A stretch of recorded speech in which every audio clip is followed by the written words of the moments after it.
Okay, folks, now we got a 2nd and 18, ball on the 36-yard line, 2:34 left in the half. Still 7-7 game. As we look at it here, he is now in a snug flip, which basically all that is a spread tight set, except he has a tight end instead of a wide receiver here at the slot.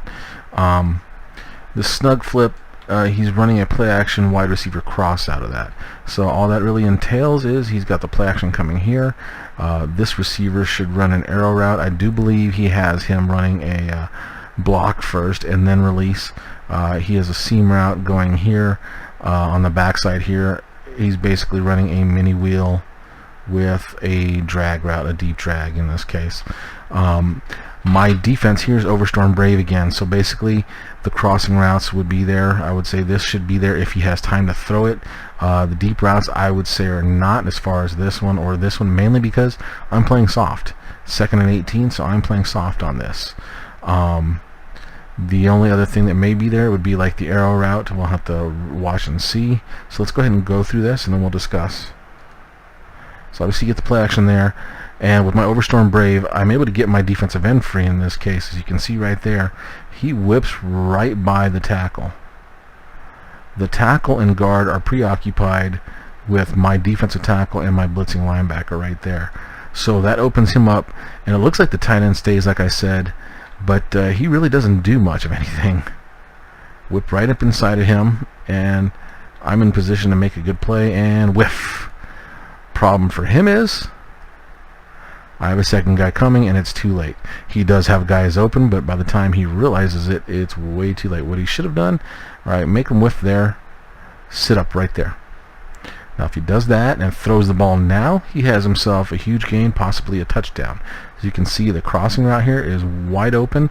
My defender, for some reason, he's in man-to-man, so I don't know why he's doing that, but he's facing this direction, so he has his butt to the inside while this guy's coming across the opposite way.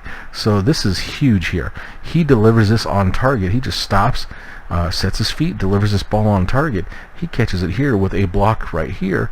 He just turns up and he's got 6. Instead, he decides to roll out, which is, I think, his one failing thing that he does a lot of. Is one thing that you know, it's not a good thing to do often. And you know, he basically puts himself in bad position here because the tight end stays in the block. This guy here, who's supposed to be covering him, is able to be aggressive in this case and then make a play. So as you can see there, that's the tight end's guy, the guy that's supposed to be covering the tight end. Instead, because he had all that time and the quarterback's rolling his way, it's kill the quarterback, and that's what he does for the sack. So in this case again, I get a positive play out of that, and I get a sack, so that's 2 points. And let's see what I did for responsibility. Really, I think he caught me in a switch again. Yeah, because this was a really quick snap. So he catches me in a switch. I'm using Crawford, and I don't get much, so I did my responsibility for that player. Tried to pass rush, just didn't get anything out of it. So we'll just call it a 2-point play here, since I didn't do anything special with my guy, and I didn't have one of the other guys who would actually be important in the play. So we'll go ahead and just give myself a positive 2 here for the big sack and for just having a positive play on defense. Okay, play number 8 here, 3rd and 26 from his own 29, 2nd and 2:16 left in the second quarter. The play the formation he's in here is called normal flex weak Pats. Wow, that's a lot to say in the huddle. And the play he's calling is a play action cross. So I'm in a nickel cover 3 against this. So what he basically has here, he has his Z still out here. It's basically a normal slot play, so you have your slot here and then your X. It's actually flex though, so your X is actually off the line with the slot playing on the line in this case, and back over to the left here. And what he's going here, so he's going to get the play action fake here. His outside receiver here, his Z receiver, is running a fade route. This tight end here is going to block and then release on an arrow. He's going to get a little kind of out, up, and in dig. Oof, that's just ugly, isn't it, guys? So something to that effect. And then he's got this guy coming in motion, and this is an automatic motion, so it's an automatic snap once he gets into position boom, he comes across on a drag route. Alright, since I'm in a cover 3, I should settle down here. I've got him deep, deep, deep. So this should be taken away. The under route, I would say this dig would be a good spot to hit right around here. And then he's going to have flat, so he should have that. So really, to me, the big thing is the dig and the drag. And where I'm at, if I'm playing this position the entire way, I should be able to take away that drag fairly easily. So the big thing would be the dig or a deep route if he beats my guy one-on-one. So let's go ahead and run through this and see what happens, and we'll discuss. So he's got that motion, and it goes a play fake. So as you can see, I'm already sitting, taking this away. And now he's rolling out, and in this case, it's warranted. You know, most of my guys are inside. He has nothing else out here. There's no defenders out here to worry about getting the sack. So it's not too bad a play. And then he sets. See how he gets himself set here? He's not looking to run anymore. He's not looking to take off with it or anything like that.